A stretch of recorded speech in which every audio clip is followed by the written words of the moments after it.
Good evening, everyone, and welcome to another episode of Hbtv, the show. I am your host, Harry Bugarin. If this is your first time joining us here on Hbtv, thank you very much. And if you are a repeat viewer, do thank you and thank you for all the support. What we do here on HBTV, we broadcast positivity one episode at a time. And what we try to do is our mission is to inspire, influence, educate, and empower.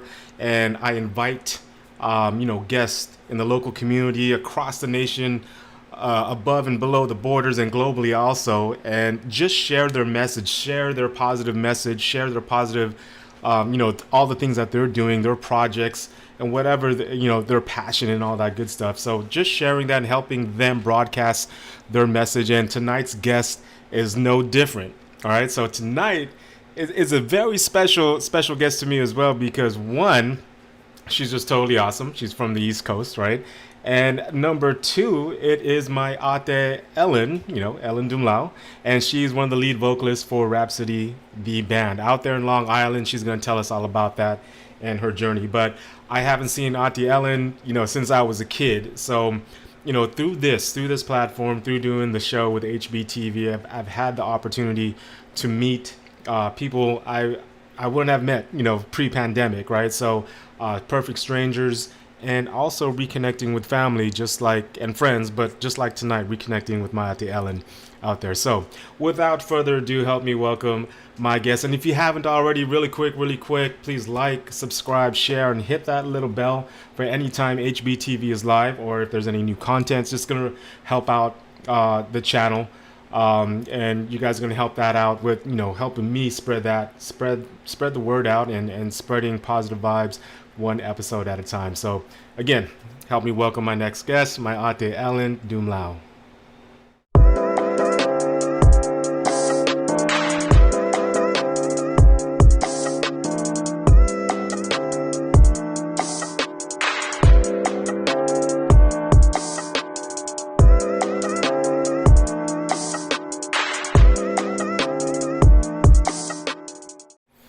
Auntie Ellen, great to see you. How are you tonight?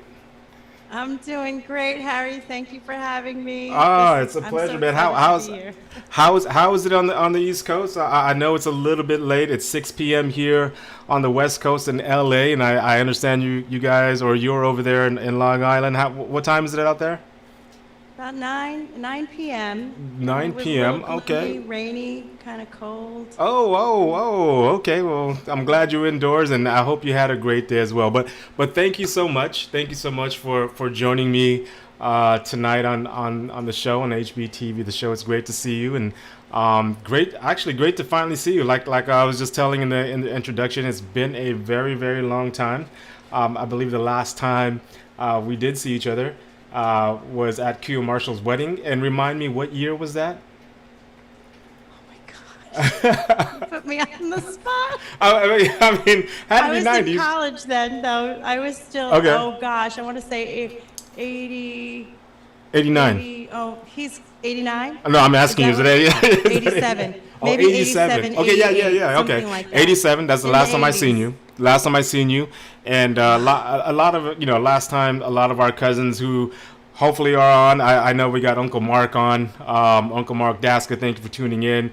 I'm pretty sure, it's been a while since you've seen him, and hopefully Uncle Al will be on as well. But hopefully a lot of our cousins here on the West Coast are tuning in. If they're not on it tonight, right now, they can always catch the recorded episode. And just really quick, my wife Sheila, she says, welcome to the show, Ate. And we got a couple people here. Jenna Hurst, Greg Benoit. We've got Tired Assassin, I think. That's I think that's one of my guys. I don't know if it's one of you guys, a Tired Assassin, but Chicago in the house. But it might be one of you guys too. Rhythm of the Night was a hot single that week. That's what he was saying in 1987, but I'm not reading too much with it. But we got some people in the live chat, and thank you guys for tuning in. At any point, if you guys have any questions for Auntie Ellen, for Ellen Dumlao, go ahead and get it into the live chat here. I will do my best to field your questions and get it out to her. So without further ado, let's just rock and roll out there. So I always ask my guests, this is the first time, we're pretty much seeing you and getting to know you. So I always ask my guests, just to give that, that 30-second elevator speech. Please tell us who Ate Ellen Dumlao is and what does she do? Well, I'm one of the lead female vocalists of Rhapsody. I've been doing that for almost 30 years. I'm also a background singer for a Jimmy Buffett tribute band that goes over Long Island and called Barometer Soup. And I'm serving on the board of directors of a nonprofit community theater called CM Performing Arts Center in Oakdale, Long Island. And that's been in existence for about 34 years. It's a very special place for me because it was started by one of my most treasured mentors, Noelle S. Ruiz. And I'm also a caregiver to my mom. I sing with the largest rock band, 70-piece rock band, the Paper Bag. Oh, awesome. And, I'm one of 13 vocalists in this huge rock band. I do that every year. And I'm all about, music and art and the power of music and art healing communities and just bringing people together. And that's my passion. That's my love, music. That's awesome. So for myself, and my wife, she had told me, is like, what, a lot of your guests are artists, whether, they're painters or illustrators, singers and just artists. And I'm like, wow, man, that's really cool. I love the arts myself. I try to play instruments myself. I'm not at your guys' level, but I do enjoy it. I love it. And like you said, it's healing, it's therapeutic for me. But I'm always amazed, when I talk to my guests and hear what they're doing and talk about their journey, especially if it's something that I can't do myself or not great at. So, with musicians like you and singing and things like that, and hope we do get to hear that beautiful voice of yours later on. With things like that, I always love it, and I love to hear what the individual is all about and things like that. So let's just take it back, Ate. Let's take it back. Talk to us about that journey, about that trip of yours of finding music, and how old were you? Like, where did it all begin for you when you found out about the beauty of music and how it touched you? Oh boy. Well, I'm also one of the things I do too is a voice instructor. Mm-hmm. And one of the first lessons that I present to my student is that when you're born singing. Mm-hmm. It's that first cry of life, so the way the baby breathes and how it produces this perfect sound, so I always think, like, I've always had music. My father played violin while my mom was carrying me, and when I was 3, my mom noticed that I had some rhythm. And I like just singing songs, just singing notes. But I guess around the age of 6 or 7, when my dad retired from the Navy, we went back to Brooklyn. And my cousin Grace, we stayed with my cousin Grace, and she was 13 at the time. She inspired me because she got us all together, and she taught us music. We all sang together, and we did tunes like, tunes from the Jackson 5, all those tunes. And I loved it. She taught me harmony. Yeah. I think that's cool that's the way that you found it. For myself, and just want to share this about music. I love music. I remember coming back from the Philippines. We were here. My dad was stationed in Diego Garcia. We spent some years in the Philippines, but we came back in 1980, and we were in San Diego at the time. And my dad had this huge entertainment cabinet, I would say, right? So back in the days, the cabinet, you lift up the door, and you can see a record player, you can see the 8-track cassette, you can see the radio with the knob. So it was 3-in-1, but it was like probably like 800 pounds. But anyways, he had that. He had these huge white disco earphones, and a couple albums. One of the albums, the only album that I remember out of that stack was the Silvers. It was like a Jackson 5 type of group. They sounded like the Jackson 5 kind. It was a family, I believe, but they had this song called High School Dance, and it was funky. It was disco, but I remember just putting the needle back on that track, like probably for hours back in the day, you know. And I just remember it just hitting me, man. It just hitting me. Found that joy, found that love to listen to music. Unlike yourselves, like you and your siblings, and like, you know, Q Marshall, who hope he's on, and if not, hope he watches later. But he's, you know, him and his family, they're great on the instruments and singing as well. And I want to jam with him one day as well. But yeah, that's when I found the music. And you're talking about now how you guys got together with Cousin Grace. You know, thank you, Cousin Grace, for introducing that to you. And you found that love for it. You found, you know, singing with your family. It was good times, and just learning the grooves. It seems like Motown was in your guys' blood. But so going from that, you said you were like 3 or 4. Like what was the transition after that to really get you into music? Because for myself, you know, on this side, I don't know how it was back on the East Coast with the Filipino community there. You either were going to be a nurse, a doctor, or maybe a priest or a nun or something like that. As one of the things you had to do when you grew up. But you know, that was us. You already looking at becoming a singer. Like how did that evolve, and you know, how was that taken with your family? Oh, well, you know, my dad wanted me to be a nurse or a doctor, you know, but he also appreciated music as an important part of, you know, family life. I really wanted to sing. That's all I wanted to do. And moving out here to Long Island when he retired in '73, so I was 7.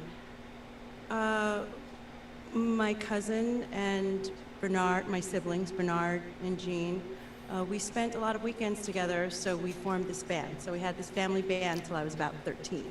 So every weekend we would rehearse, and you know, we would play at parties and family gatherings every time there was like a huge thing. I've always sung, and also church. I learned how to sing at church too. That was a very supportive community for me, and that's a different type of singing. Yeah. In the choir. And my youth minister, Noel Ruiz, gave me a lot of opportunities to use my gift of song in that. So my first gig was singing at weddings and funerals, but that was my first gig at 16. Yeah. I was singing then. I just felt that's what I was called to do. No, that's great. And again, everybody, thank you guys for joining us. Again, you guys are watching Hbtv, the show with your host, Harry Bugarin, and my dear cousin here, my ate Ellen Dumlao, lead vocalist for Rhapsody, you know, the band out there in Long Island. So really quick, you know, you're talking about Long Island a little bit. Us here, us kids out here on the West Coast, we really don't know anything about the East Coast and growing up there. So just really quick, set the tone up, like growing up, junior high, high school. How was it for you growing up on the East Coast? Like I said, all I know is being from LA and, you know, on the west side of California. We don't really know what was going on during that time as far as, like, you know, environment wise. What was going on for you? How did you feel being Filipino, you know, out there on the East Coast during that time? Okay, well, I mean, I don't. East Coast, you know, New York City, New York, they're very. It's diverse in New York City. But when you go further out to Long Island, we moved out here in Suffolk County. It was a little less diverse, and you know, in the beginning it was a little rough, but also I think we had some support from our teachers and the community, the church community, that were very accepting. And you know, I had some really great allies in my middle school, my high school. Noel S. Ruiz was one of them. You know, he was my youth minister, my folk group leader, and he, you know, gave me opportunities to shine. And in high school, I had two English teachers, Ms. Neski, who cast me as a little kid called Gloria in one of her shows, and also Mr. Martinson, another English teacher from Connecticut, cast me as Annie in the high school production of Annie, and I didn't have to wear the red wig. So that was kind of cool, that I had that type of support, you know? Yeah. There was a little bit of blowback. Like, some people said things like, she doesn't even look like Annie or whatever. Yeah. You know, a lot of times the directors would say, like, give her 5 minutes and you will believe she's Annie. Right. Breaking barriers even back then, huh, Auntie Ellen? That's Yeah. that is real cool. So one question for me, like, again, I love hip hop, right? I love hip hop and R&B and things like that, and I know hip hop, you know, was born out there on the East Coast, right? So going back, you probably seen it. I mean, how was that experience to seeing, you know, you being in the middle of everything out there on the East Coast, you know, New York? How was that experience in even seeing hip hop evolving and come out, you know, where it came from? Were you like at all the the parties and things like that? Like, how was that? That's a good question for my brother, because Oh. my younger brother JJ, because he's really into the hip hop culture and knowing the history of hip hop. It was cool. Like, I listened to all the R&B stuff of the 80s. Yeah. I loved singing soul music, R&B. Hip hop culture out here back then, growing up, you know, I sound like an old lady. You're not. Don't worry. You're good. It was cool. Yeah, exactly. Yeah. I was down for it, yeah. I got into it in college, actually, and I was like sending I was listening to stuff that I would, you know, give to my little brother, and he would like just he dug it, you know. I was like musical theater. I studied classically, you know, and so. No, I dig it. So going back to R&B, you said you listened to a lot of R&B back in the 80s, right? Back in the 80s. So really quick, here's a rapid round for you. If you can come out for the top of your head. Top of your head, right? Top of your head with some R&B classic artists. Okay, I'm gonna give you a year, and you're just gonna top of your head. You're gonna be like, man, this was the group I was listening to. If you can. I am so bad at years. I'm so bad at that. I feel like I'm gonna fail. But You're not. Okay, You know what? No one's gonna Let's- judge you as well. This is just fun. We're just going on with some R&B during the year. So I'm Asian American. It's all about like that inner failure dialogue. you're too much. Fail. You are too much. Okay, here we go. Here's one for you. 1984.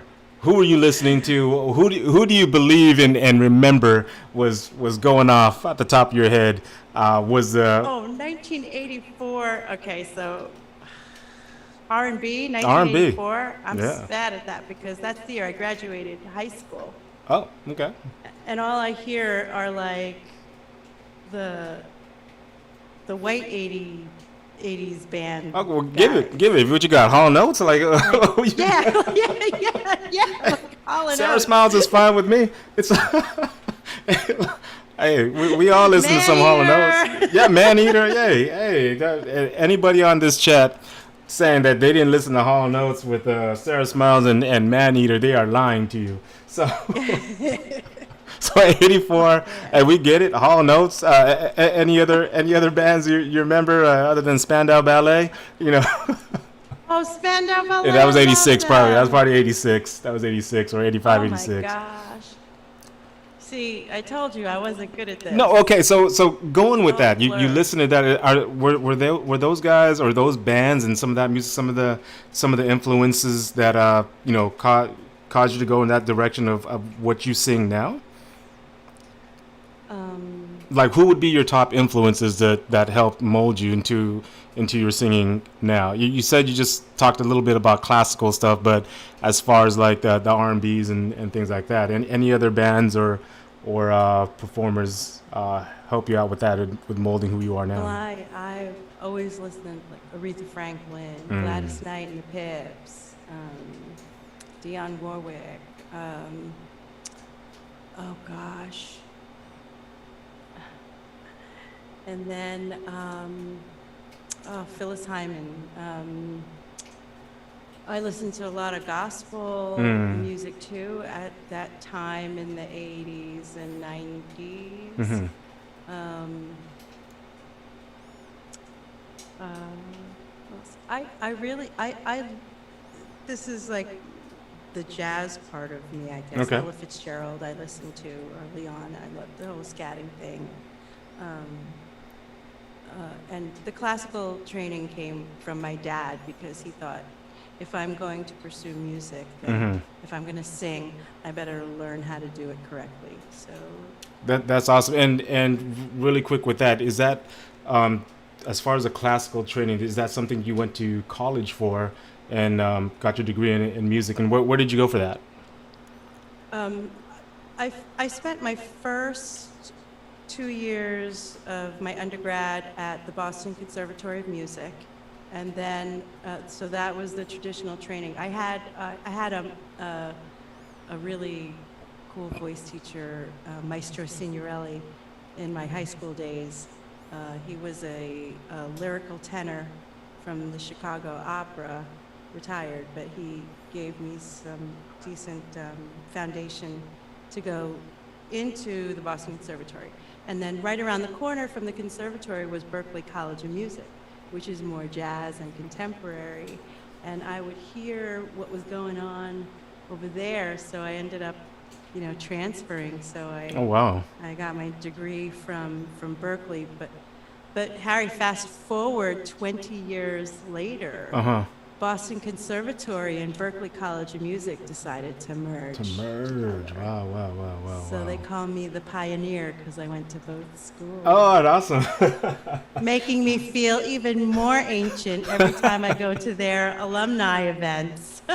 That's fine. I mean, at least you're involved with that, and that's something you got to experience on both sides. So that's really cool. Now, as far like you see and you probably hear a lot of talent out there through social media. I don't know if you see it on YouTube or TikTok and things like that. Now, is that something to get like that classical foundation that you experience and you have that education? Is that something you would still promote to young students coming up, wanting to pursue, getting into this industry of sorts? Like, do you recommend that and highly endorse that?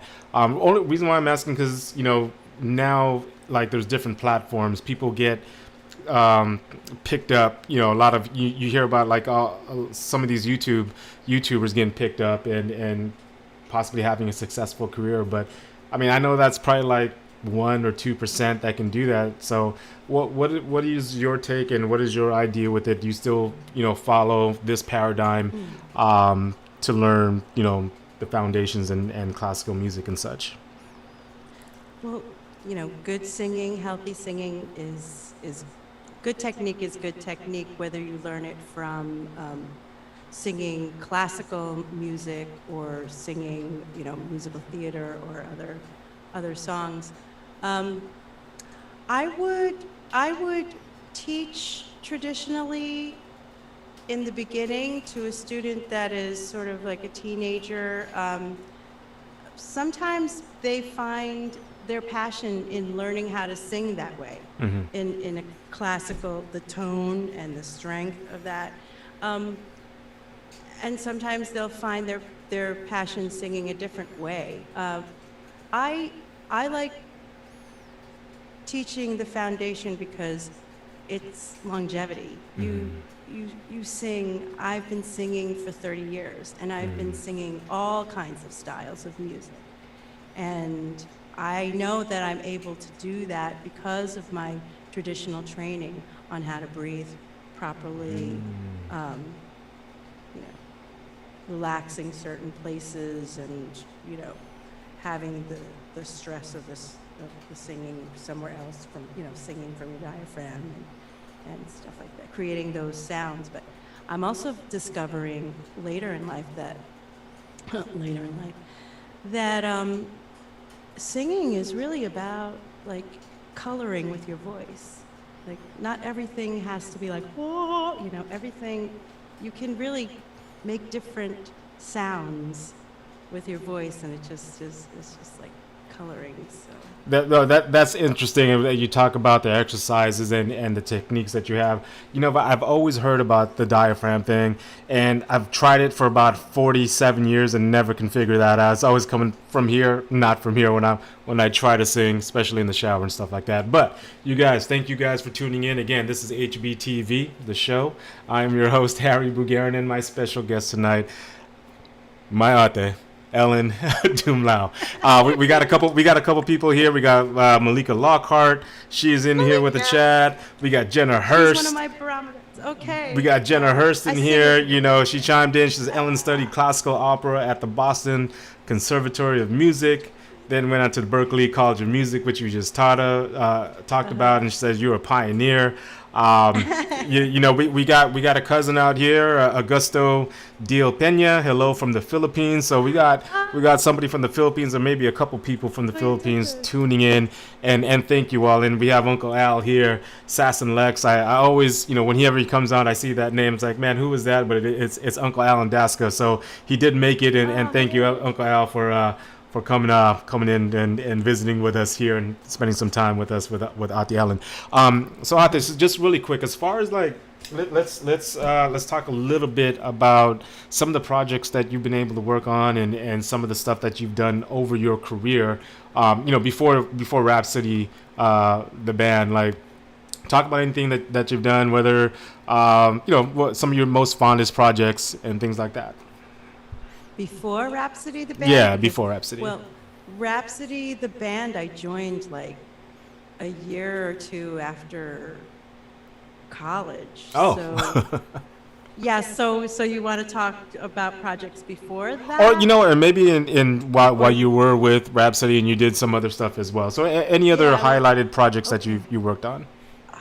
Oh, yeah, I co-wrote a cabaret show called What Divas Do.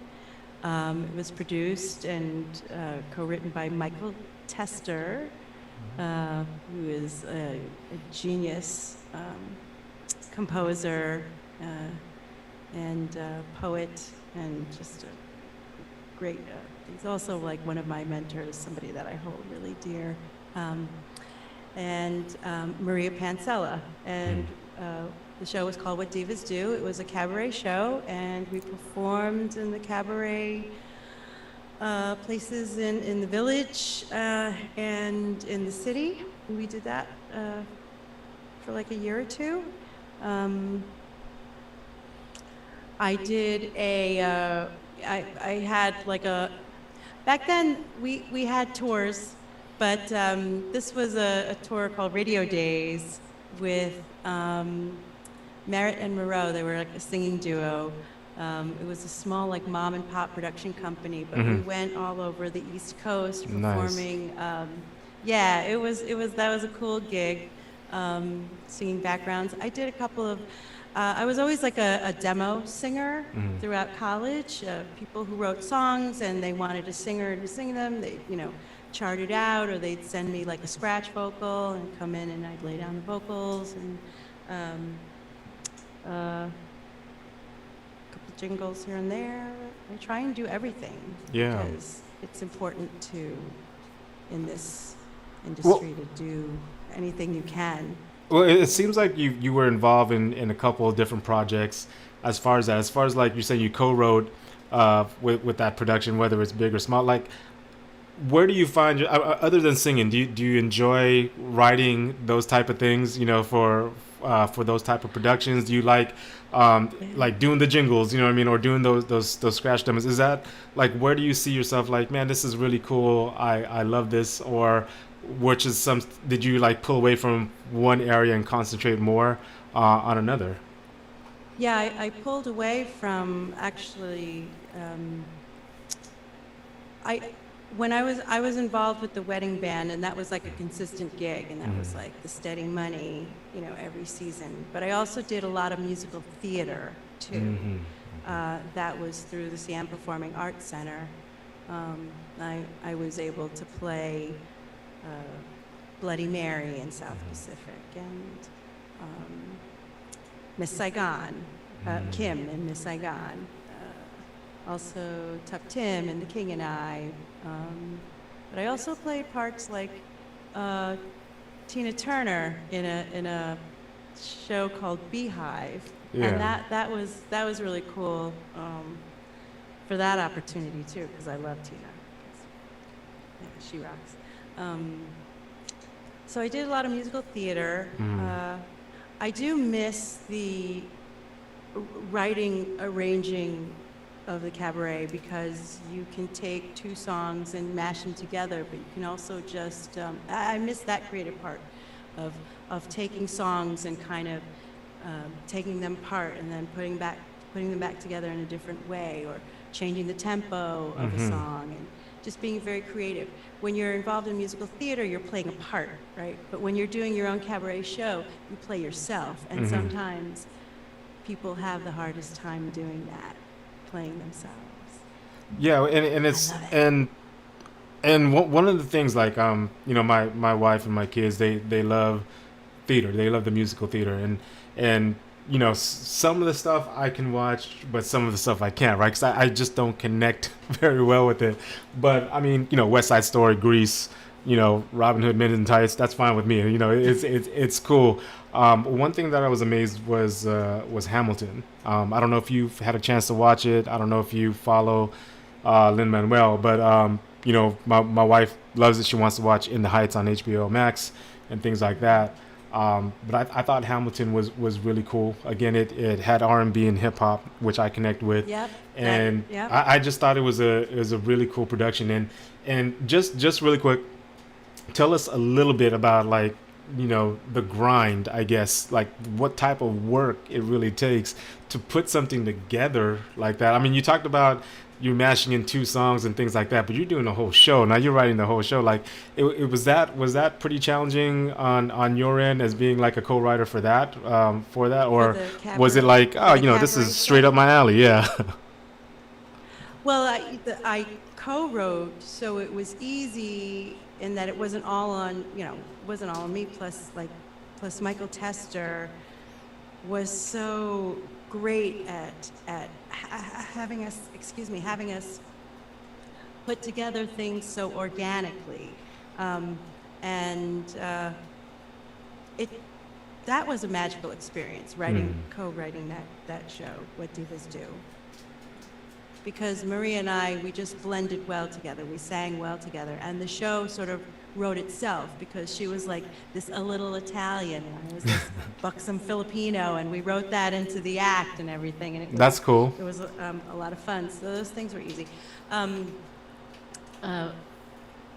Composing, my friend Michael Tester would probably be a great guest for you, because he's written musicals before. Well, I'd love to talk to him one day. How about that? I would love to. Yeah, he would be a great guest. No, that's awesome. That's awesome. Again, everybody, you guys are tuned into Hbtv. All right, I'm your host, Harry Bugarin, and my special guest tonight is Ati Ellen Dumlao. So, Ate, we're just really quick. I want to talk about the. You said earlier you were involved with, I guess, a performing arts center at the moment. Is that right? Yes. Tell us a little bit about that, and why does that place really hold dear to you? Like, what is it about that place?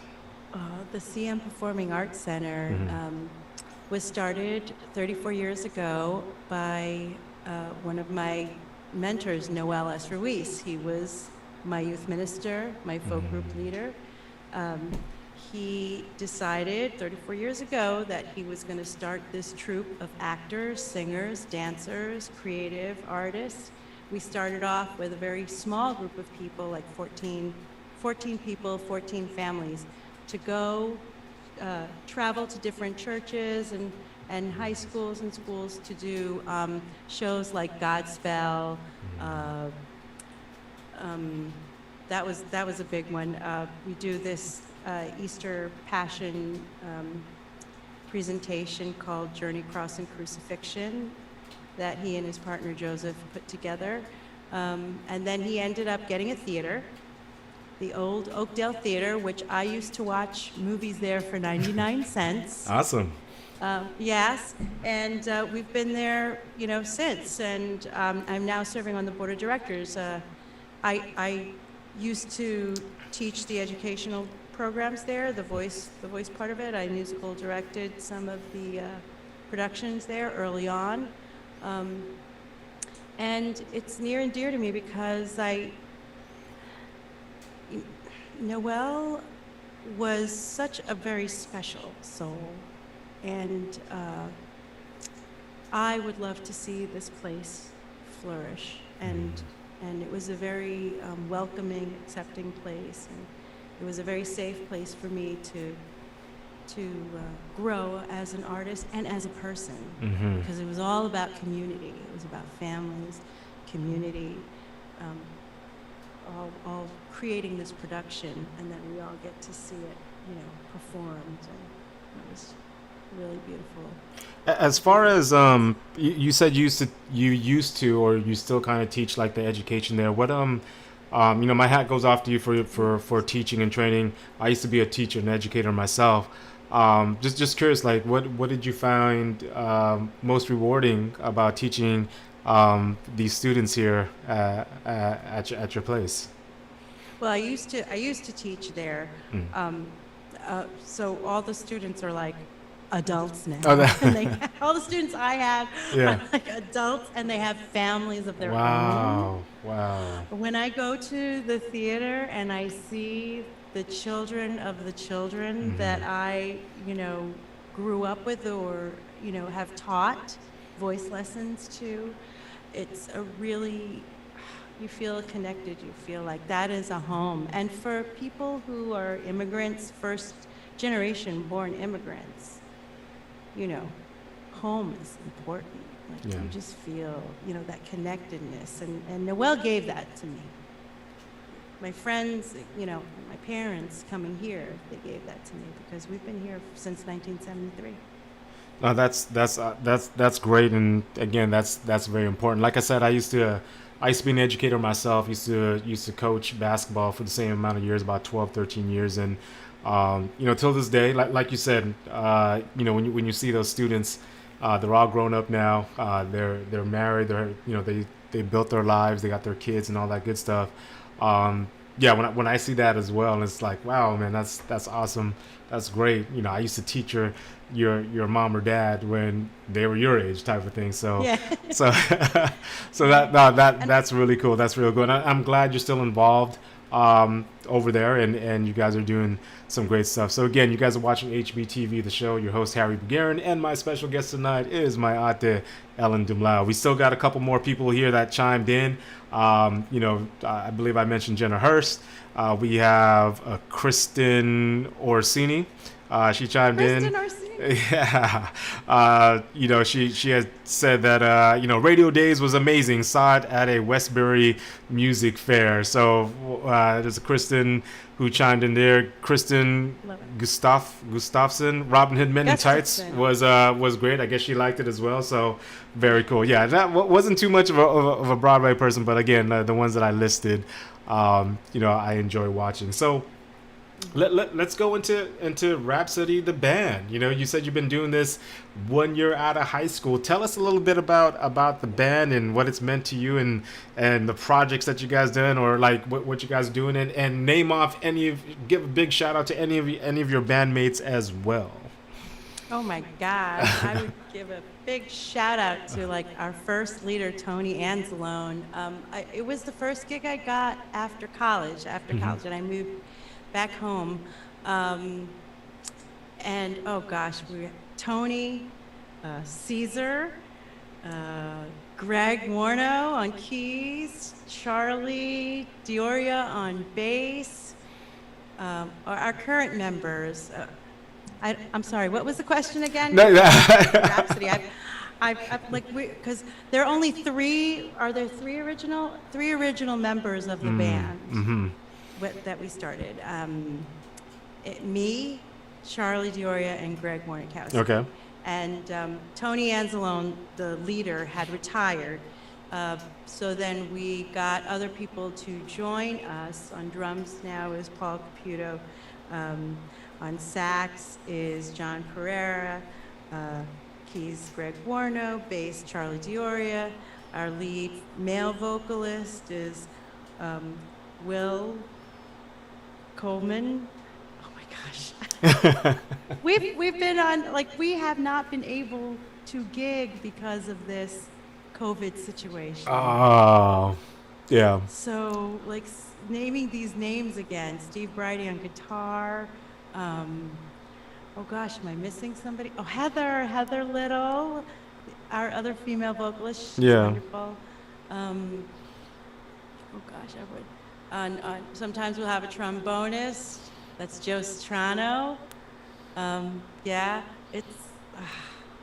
I miss those guys, but I'm going to see them soon because That's great. And your band, I was looking on the website. Is you guys are like award-winning, rated #1 in Long Island as Best of Long Island. Best of Long Island, man, 4 years straight in a row. So I mean, I know you guys, you've gone through the different phases of bringing people in, bringing people out, and that's really cool. So, like, what type of events do you guys usually do, or do you guys do all of them? Weddings. Like, tell us a little bit more about that. It's mostly weddings and corporate parties. Here in I don't know if it's the East Coast thing, but in New York and Long Island, weddings, I can't even say weddings are or were these big affairs, and people would spend thousands and thousands of dollars to have these beautiful big parties in catering halls, and they would hire orchestras and bands, live entertainment, and some would hire DJs with a live element to it. But we were an 8 or 9 piece orchestra, and we've been in existence since like 91, 92, something like that. And the wedding season here out in Long Island usually starts around April, maybe late March, but April, and it goes until probably November. So that's like the season. And you would be working every weekend, sometimes 3 or 4 jobs a weekend, or even a job a weekend was good. And then all of a sudden, COVID came and everything stopped. But we're getting back into it. No, that's great, and I hope for us, I don't know if it's across the nation, but I know California, 6/15, June 15 is supposed to be when things open, and hopefully it opens up across the board. But just really quick to touch upon that, as far as last year, right? Last year was a huge deal, obviously, for everybody and everything. As far as Rhapsody, the band, like, what were you guys able to do, like, to pivot? You guys weren't allowed to do the weddings, and for whatever reason, for the reasons, right, can't gather. But as far as the band, how were you guys able to pivot and kind of like stave off last year, 2020, and now you guys are about to pick up for 2021? I don't know if when you say pivot, like we did 2 jobs in October. Very restricting. We had to wear our masks when we had to leave the bandstand. But it was just such a scary time too, because this was just such a new, the virus was such a new thing. I mean, everybody was told, like, if you go on the dance floor, you have to wear your mask. You can only have like 25 to 50 people. So we only did 2 jobs, and the rest of our calendar, slowly everything was getting canceled or pushed back to the next year. So that's what a lot of us, that's what they did. Some people had scheduled their weddings for the following year, or 6 months, but then having to push it back. And we didn't even showcase either, but we had, we have our website. So hopefully, when things pick up, people will tune into the website, and we'll be doing live showcasing soon. Some of us looked at it like a little bit of a break also. That's good. That's good. Yeah, a lot of the guys had like the day jobs too. A lot of us, a lot of them were like music teachers, so Sure. they had their day gig, but this was my full-time gig for me, and that was like a big, stop, listen, what's going on with the world and the planet and the people and the community and your family, I had the support of my family and everything, so I was able to kind of listen and see what was happening. Yeah. In the year of COVID, and it was pretty interesting. Well, I mean, you're here on HBTV. You're smiling.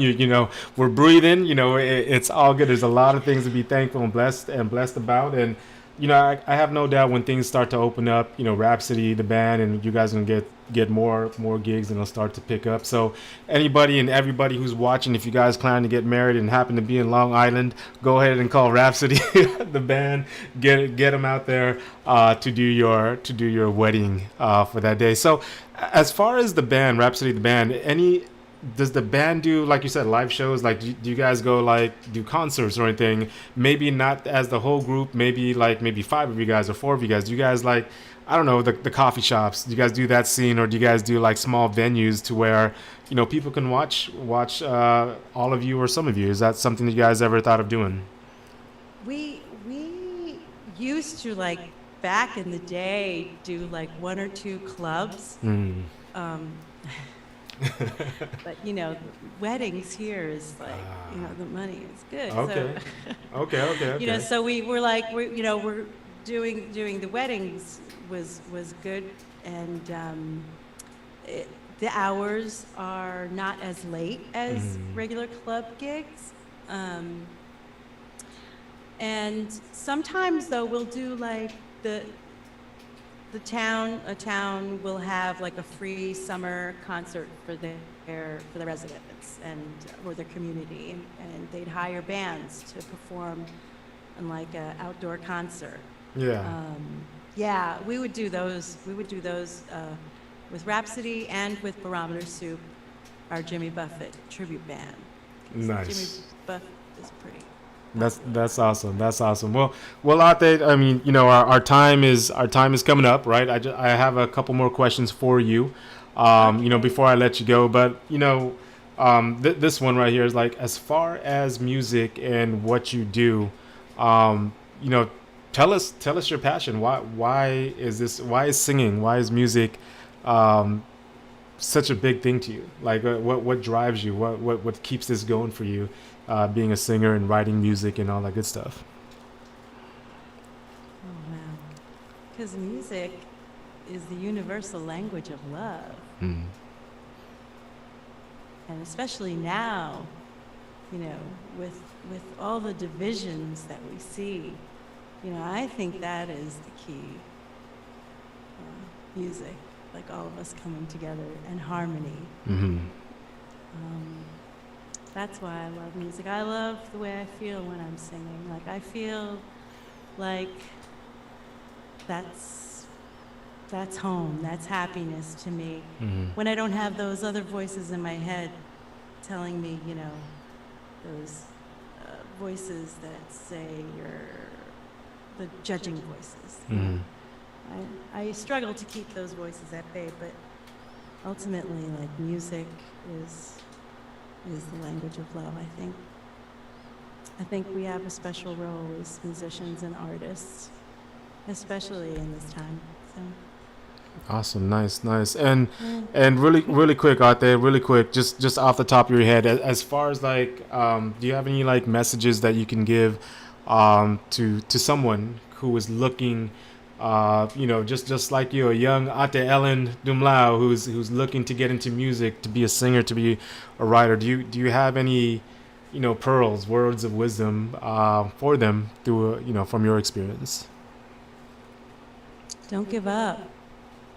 Discover who you are. Be authentic. Be yourself. Don't try and be anyone else. Don't try and sound like anyone else. Because no one else can sound like you. You have to find that voice, your voice. You can let other people influence you, but you really have to dig in and find your voice in the world. Because they need you.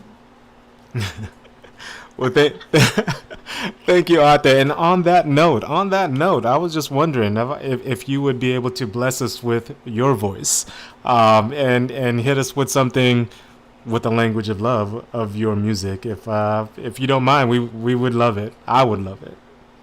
Okay, so this song that I'm going to do was from the cabaret show What Divas Do that I wrote with Maria Pancella and produced by Michael Tester, but this song was written by Michael Tester. So I hope I don't screw it up, but I'm also going to put on my glasses, see, because I've been singing for a long time. Okay, so this is called Everywhere There's Music.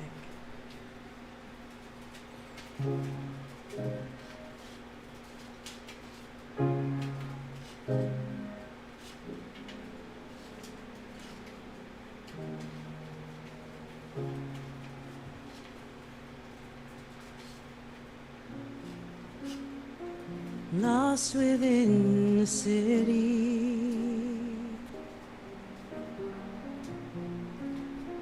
tossed upon a train. Everywhere there's music, I cannot explain.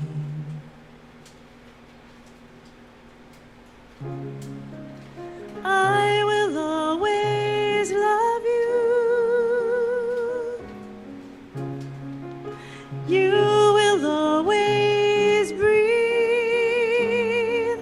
and everywhere there's music, there you'll be.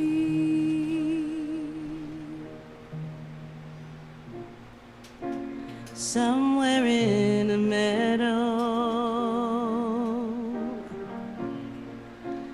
once upon a flame, trapped within a moment,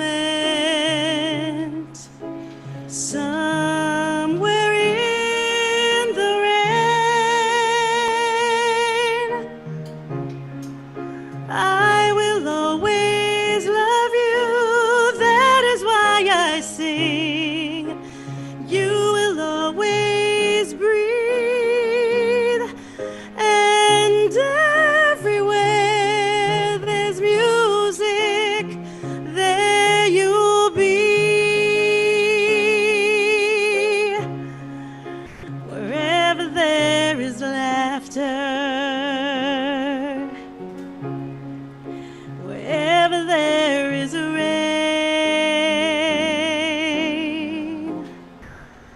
everywhere there's music, your melody remains.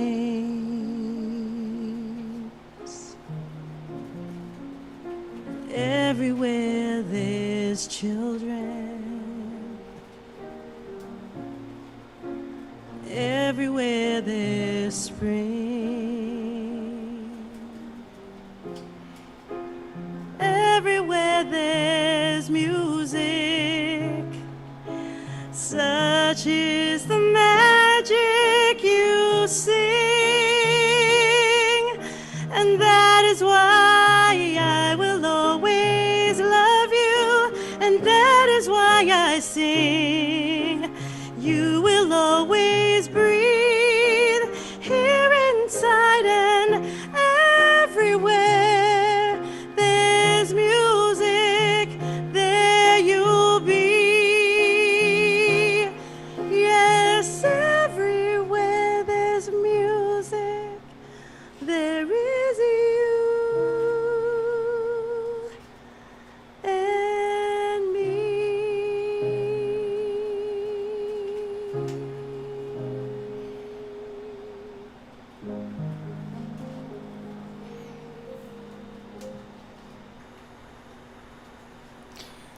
Ate, thank you so much. I still have chills from you singing. It was so beautiful. Jenna Hurst, I couldn't have said it better than Jenna. She said, "This is absolutely beautiful." Thank you so much.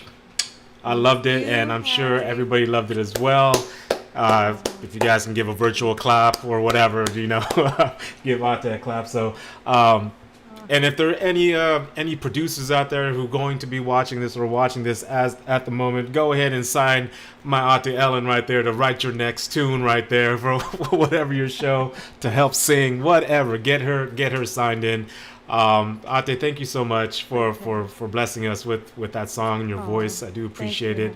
Thank you so much for taking the time to be with me. I know it was late out there in Long Island. Love what you're doing. Love your passion. I felt it throughout this whole show, and especially here when you're performing and singing. I see it. I felt it. And thank you so much. Thank you. Thank you so much. Harry. Great to connect with you. Sheesh, 87? Gosh, I was 14 years old. This is the last time I seen you.